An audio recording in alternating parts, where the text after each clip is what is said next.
Shadow the Hedgehog. A story of pain, loss, darkness, and revenge. But most importantly, a story of moving on. Shadow is my favorite character, not just in Sonic, rather in all of media. Instead of just analyzing him, I'm going to tell you why I love him. So let's wind the clocks back 14 years to 2011. My family was never much of a gaming family, however we did have a Wii and a DS Lite, like every other being in existence at that point. My older brother would play games like New Super Mario Bros. Wii and DS, Mario Kart Wii and DS, Mario Party, just DS, and both Mario Galaxy games. All games I really loved at the time, and still do love all of them till today, especially the Galaxy games. However, there was another game that really caught my attention. That game being Mario and Sonic at the Olympic Winter Games. Wii and DS. Yeah, honestly, in retrospect, I'm not really so sure why every game we had to have a Wii and DS version, but I'm not complaining. And although I was more familiar with the Mario characters, I would only use the Sonic ones. Their designs were just immediately more striking to me. With four in particular taking the spotlight, those being Sonic himself, Silver, Metal Sonic, and of course, Shadow. With Shadow in particular being the favorite, which was weird because blue was my favorite color, yet the black and red Hedgehog was the one I liked most. His design just really caught my attention. In the game, you could play more traditional winter sports akin to the actual Olympics, or you could play Dream Events, which reimagines iconic levels from both series into winter sports. My favorite level being from the latter. And that level was snowboarding on Radical Highway. And mind you, at the time, I didn't even know what SA2 was. Yet, it was still my favorite. Which, looking back, is kind of weird because I used to only play levels that were either tropical or ocean themed, definitely not a dark city. But I remember thinking, Shadow felt like he was supposed to be there. He just looked so right against that dark sky and the red bridges. And the heavy rock track definitely elevated the atmosphere. Actually, rock is still my favorite genre till today, thanks to this game. The track just felt so aggressive. Pretty fitting for a song literally called Vengeance is Mine. Also, Sonic characters on snowboards just felt like a perfect fit. Although, maybe the game's key art might have invoked that feeling in me? Okay, side tangent. Have any of you ever heard of the Wii Balance Board? It was an accessory for the Wii designed for Wii Fitness. However, it was compatible with a few other games. Actually, checking the Wikipedia, it was a lot more than a few other games. One of which being this game, though I never got to use it. The problem was, even though we had one of them, ours just never worked. I don't remember why ours didn't work. Maybe me and my older brother broke it, but not that I can recall. Regardless, it just never worked. And believe me, I tried switching out those radioactive batteries so many times. I really gotta go track myself down one of these days. And so, am I the only one who remembers all their memories when they were 3? Like, is that normal? I think that balance board is still under my bed. Oh wow, it actually is still here. I gotta get this thing fixed one of these days. I also remember discovering this shortcut in the level, though I can't recall if my older brother taught it to me or the CPU bots, which was that on either side of the track you'd find these springs. Hitting them would shoot your character up to the top of the bridge, and if you tilted the Wii remote to either direction, you would land on the side of the bridge and be able to grind down it, giving you a significant boost of speed. I thought that was like the most cinematic shortcut you could have ever gotten. And I specifically remember always going down the right side of the bridge and using Shadow's Chaos Dash ability you would get for saving up 10 rings and jumping through the street sign. Releasing in 2026, Shadow the Hedgehog faces the US judicial system for vandalizing street signs. Seriously though, you could actually use a street sign as a weapon in Shadow 05. It is the most consistent weapon in Westopolis. Dude has a history of doing this. Anyways, fast forward to around 2015. At this point, my two biggest sources of entertainment are my Wii U, absolutely goated gaming console. You're all just too weak to admit it.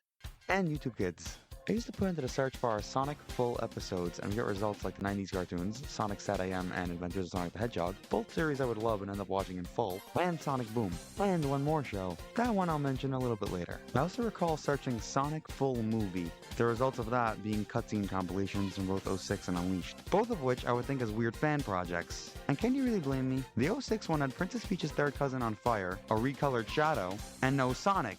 Except for this one vision of Sonic, who's also for some reason on fire, and Unleashed had Sonic the Werewolf. Anyways, back to the Sonic shows. I really loved Sonic Boom back then, and still do till today. I honestly find it really funny. Though even back then, I always felt the action to be very lackluster. Yeah, even then I noticed the recurring bots from episode to episode. Moving on to around 2016, I remember once finding this episode of Sonic Boom titled It Takes a Village to Defeat a Hedgehog. This episode would play a crucial role in my love of Shadow. The episode opens with Eggman trying to convince all the show's villains, use term villains lightly, to try to team up with him to take on Sonic and Friends. Meanwhile, Sonic and Friends are building IKEA furniture, and while that's happening, Shadow teleports into Eggman's meeting.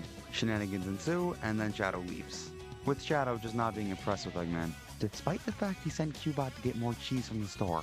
Moving on to the final battle, while Sonic's friends are stopping all the show's villains, Sonic himself decides to confront Eggman. While Sonic is threatening Eggman, we see for a split second a red streak attack Sonic. The camera then pulls back to reveal its Shadow. Sonic obviously responding with a spin dash, but then, surprisingly, Shadow also spin dashes back at Sonic. This really blew my mind as a kid. The one consistent attack throughout all Sonic media is the spin dash. It's been established as this sort of buzzsaw that can cut through basically anything. Shadow was the first dark rival trope I've ever seen in fiction at that point. The concept of an antagonist capable of wielding the main hero's abilities was really novel to me at that point, answering the question of what if the hero had to fight a dark mirror of themselves? And with Shadow, we got more than just that question answered. We got the question answered of a dark mirror with more power than the main hero.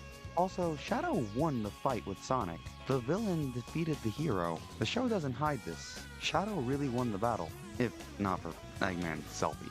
And Shadow was capable of abilities even Sonic couldn't perform, one of which being his iconic Chaos Snap, which also appeared in the show. At this point, I've already become familiar with Shadow's design and abilities. However, my favorite aspect of his character, that being his story, I wouldn't become familiar with until Sonic X, my favorite of the Sonic shows. I absolutely adored the show's aesthetics, and it had the best fight scenes by far out of all of them. Now, let's go to the year 2017. I would reach the show's SA1 Chaos arc. For those of you who don't know, Sonic X adapted both adventure games into the show, starting with Sonic Adventure 1's Chaos arc, and then following it with Sonic Adventure 2's Shadow arc. I remember loving that arc and thinking the show would probably peak at that point. However, I had no idea what was coming next. In the aftermath of the Chaos arc, the show immediately begins Shadow's story. The show adapts both adventure games quite faithfully, except for some slight changes. No wonder his name starts with Thorn. The SA2 story starting the same as the game, with Eggman breaking into a gun base to free Shadow. After freeing Shadow, Shadow shows immediate servitude to Eggman, which at the time I thought made sense. Remember, I still thought of Shadow as an antagonist then.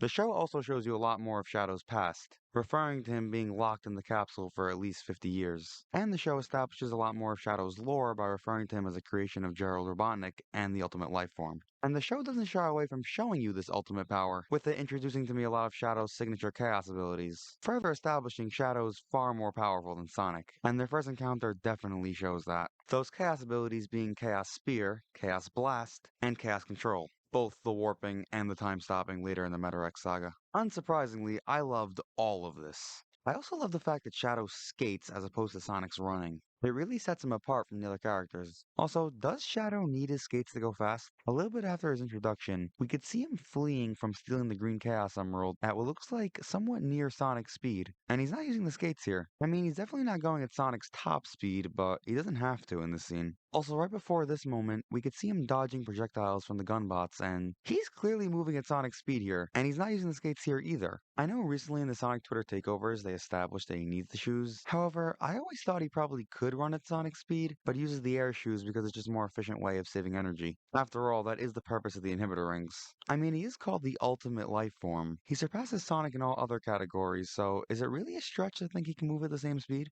Besides, his reflexes are definitely the same speed as Sonic. Putting speed shoots on a character does not give them split-second reaction times. As the story progressed, I would see Shadow's manipulative plan to enact vengeance play out, and I would see who that vengeance was for. A weak little girl who was Shadow's only friend. And although Shadow's design invoked a villain, underneath all that harsh red and black fur was a soft and lonely heart. Shadow didn't just want the world to burn because he was powerful. Rather, the world told him that's what he wants. Always being treated like a monster. And after taking Maria, his only friend, away from him, Shadow would be the villain the world projected on him. He would become the monster he was treated as. But as the story progressed, some of Shadow's soft heart would begin to surface. After Rouge got locked in a vault of the exploding prison island, Shadow decides to save her, and even though he may deny it, his real self is starting to spill out of that dark persona. Fast forward to near the climax of the story. Sonic is ejected from the Ark in an exploding capsule towards Earth, a mirror of how Shadow was sent to Earth, with Shadow being sent out of love and Sonic being sent to his doom. And after Shadow presumes Sonic is dead, Sonic just comes right back with that same attitude and smirk. And while Shadow also keeps on going throughout the story, he's motivated by hate and revenge, while Sonic is motivated by a simple want for adventure and a want to help those who need him. Shadow sees in Sonic what he can be, a selfless hero who cares for others, one who never lets life take him down. And when the prototype Biolizard is sent by their shared creator, Shadow makes a decision to become that hero.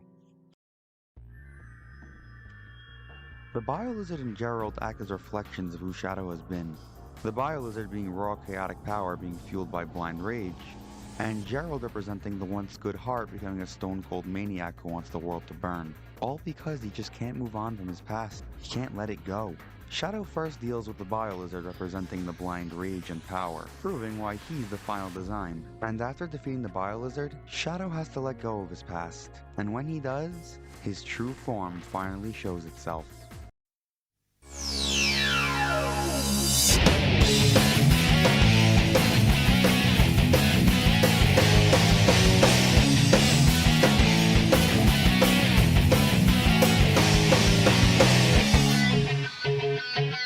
Now we see who Shadow really is. Where there was once a dark hedgehog, now stands a shining hero. And right after Shadow finally found who he is, he's ready to sacrifice himself to save all the people on that planet, to erase all the chaos he caused, and to keep his promise to Maria.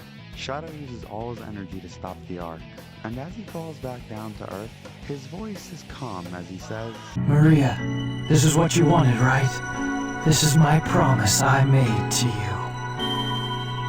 the one who worked so hard to set all this chaos into motion is willing to throw it all away to do the right thing and fulfill his promise to his lost friend.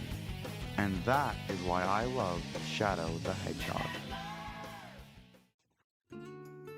If you've watched until this point, please stick around a little bit longer. First, I want to say thank you so much for watching until now. This was my first YouTube video and I really hope people see it. And if you liked what you saw, please let me know in the comments. You really have no idea how far a compliment will go for me. Also, let me know what you think might need improvement. I really have no experience with any of this stuff, so constructive criticism might point me in the right direction. And thank you all for watching. Please subscribe, and I'll see ya.